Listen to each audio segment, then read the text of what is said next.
So this chapter opens up with the fight between Yuji and Sukuna continuing, and on this first page we're seeing this conversation between, I guess, Sukuna, Kenjaku, and Uraume, because I think this is Sukuna saying, hurry up. And then we see Kenjaku and Uraume, and Kenjaku's like, we went out of our way for you, so take it easy, have some patience, we're moving quickly. And it looks like they're inside of this flying fish curse thing, so yeah, they are flying on their way to Sukuna now, which, you know, makes sense considering what happens at the end of the chapter. But also Kenjaku saying, you know, we went out of our way for you. This, of course, goes back to the big plan, deal, whatever that they made in the Heian era, which I've been talking about for, I don't know, a year, 2 years now, and I'm so eager to find out, like, the truth, like, what they said, what kind of plan was made, what deals were put in place. I just can't wait till we get a flashback of what went down in the Heian era 1,000 years ago. And now that we're finally going to have Sukuna, Uraume, and Kenjaku, like, by themselves, I think in the next couple chapters, we're finally going to get that reveal.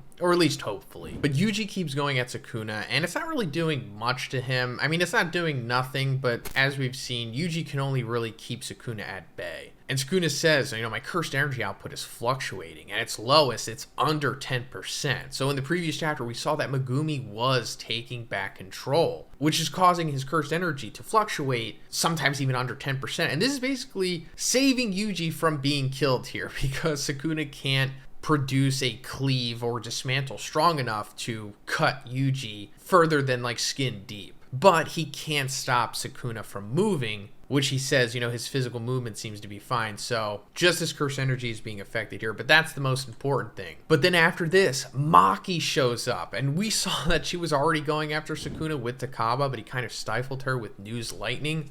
And he even brings it up here. He's like, I don't see damage from Nu. I guess she isn't easy to take down. And yeah, that's very true. Maki is ridiculously powerful right now. In my opinion, she's very likely special grade. Coming off of her portion of the culling game when she took down Cursed Naoya, she had a lot of convenient power-ups, I'll say, in that fight. And she wound up coming out of it, like I said, pretty much special grade, and the story implies that she's essentially like the new Toji. I mean, obviously she's not like a facsimile of him, but she's more or less representing what he could have been if he was still alive currently in the story, I suppose. And she wastes no time, and she just immediately goes after Sukuna with Yuji, and this is awesome. This is already one of my favorite sequences in the series, because I've just been waiting to see Maki go all out and just have people fight Sukuna in general, and we're getting all of that in this chapter, and it's so satisfying. Like, Gege did a really good job with this one, but it also just shows how unbelievably strong Sukuna really is. I mean, of course, we knew that Sukuna was, but this really solidifies it, in my opinion, that he is probably the strongest character in the series. I don't know definitively if he's stronger than Gojo. We don't really have any evidence to support either end of that argument, but at the minimum, he is tied for first with Gojo at this point. Simply because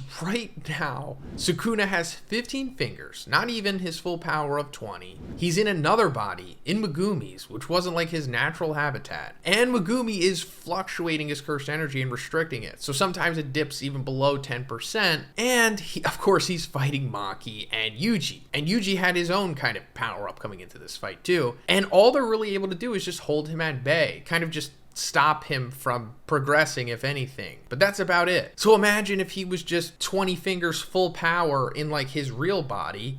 There's only Gojo can stand up to him at that point. But there might be something else, because after they kind of go to their respective corners for a second, Maki says to herself, even if he can't die, that's in reference to Yuji telling Maki that even if she goes all out, he can't die. She says, can he heal wounds from split soul katana? So that's fascinating that that's being brought up here, because this could be giving us insight into something that we possibly didn't know. So first of all, the split soul katana is the sword that Maki currently has. As her sister Mai was dying, she was able to use her curse technique construction to make one final curse tool, and she wound up making this sword, which is actually aesthetically the same as that sword that we saw Toji use against Gojo. But this is better because it has the ability to cut the soul of the person that it cuts. And that's like as significant as a weapon can get in this series, I suppose. Because the soul is like the ultimate thing in this series. Like, you can't reverse curse technique back from it, which is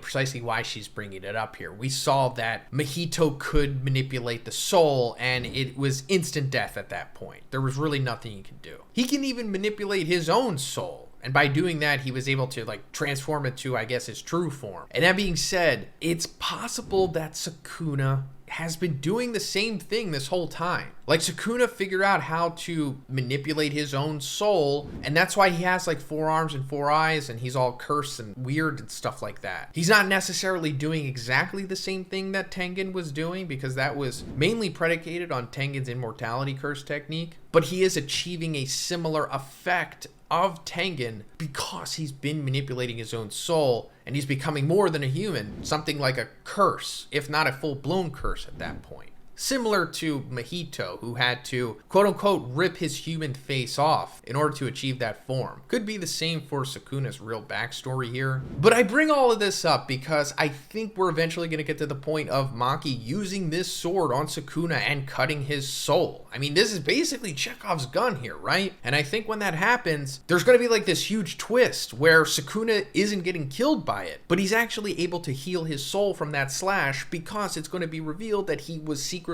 manipulating his soul this whole time. I think that would be a pretty cool twist. And it also just eliminates that out of, defeat Sukuna with the soul sword. But their fight continues, and it's getting to this point of, like I said, where they're kind of just holding each other at bay, and nobody's really progressing, and Sukuna would have to have more consistent power to really go at the capacity that he wants to at this point. So he realizes that the body resists him and drops curse energy when he's hurting Megumi's allies. So in that case, he decides to use a different variation of cleave, which is the spider web. So if you went over the spoilers with me earlier this week, we weren't privy to the cleave portion of this. We just knew that he was doing a spider web thing, and we thought, oh, this is a new curse technique. Now he has 5 curse techniques possibly. No, not necessarily. This is cleave. It's just a different variation of it, where he's just using it to make a spider web pattern on the ground and is destroying it that way. But that doesn't remove the possibility of him having more curse techniques that he hasn't shown us yet. I still do think that's very likely. But the debris from him using the spider web here allows him to separate from Maki and Yuji, and then suddenly we see Uraume in the distance using their maximum technique, which is the frost calm. So I guess this confirms that Uraume's, innate technique is the ice manipulation thing that they can do. I say they because we don't know if Uraume is a male or female or whatever they identify as. It's probably going to be a twist once we get that reveal, maybe. Unless it's been revealed already. I don't know. But using frost calm here, which is insane. Similar in power output to what we've seen from Jogo's maximum technique. And this just instantly freezes them as expected. This is an unbelievable ability. One of the strongest we've seen, maybe. And it's pointed out specifically that Uraume had to use more cursed energy to restrain Maki than Yuji. Not that they necessarily needed to, but just it was better to, as Sukuna says, focus on Maki, since I think it's safe to say she's stronger than Yuji at this point. That won't always be the case. Yuji definitely has a big power up coming for sure, but at this point she is superior. But Sukuna's I need to polish up this form, and he summons Nu, and he says, prepare the bath. And Uraume says, we already have it. It will require a short journey. So yeah, we saw a couple chapters back that Uraume and Kenjaku did set up Sukuna's bath, or they were going to, at the Zenin headquarters. I think that's where they were. And this bath, I don't think it's literally a bath. I don't think Sukuna's going to get in there and wash himself with soap. I mean, maybe he will, but I think the bath is more than that. It's some kind of ritual that's going to make Sukuna more powerful, obviously. I mean, he says, I need to polish up this form. Now, I don't know if the bath means that he's going to eat the fingers in there, because we don't really know where the other 5 fingers are. At this point, I just assume Kenjaku and Uraume have to have them. If they don't, then it's I don't know how they're going to come into the picture at this point. They can't just leave the culling game and then go search for them like the Dragon Balls. I mean, they can, but it would kind of derail the story. But anyway, coming into the end of the chapter, I love the sequence where Yuji just anger bursts out of the ice. And he's like, Sakura!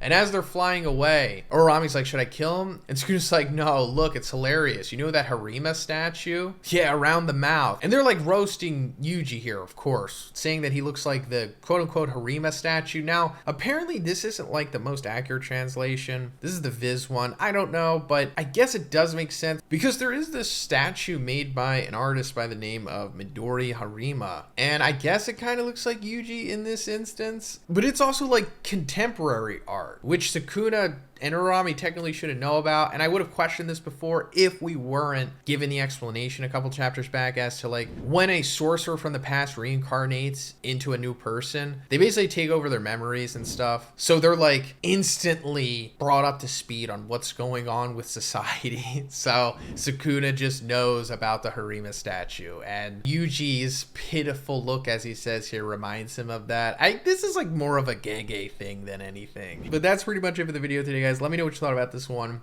in the comments, and if you liked the video, please give it a like and please subscribe if you haven't already. Have a great one. I'll see you in the next one.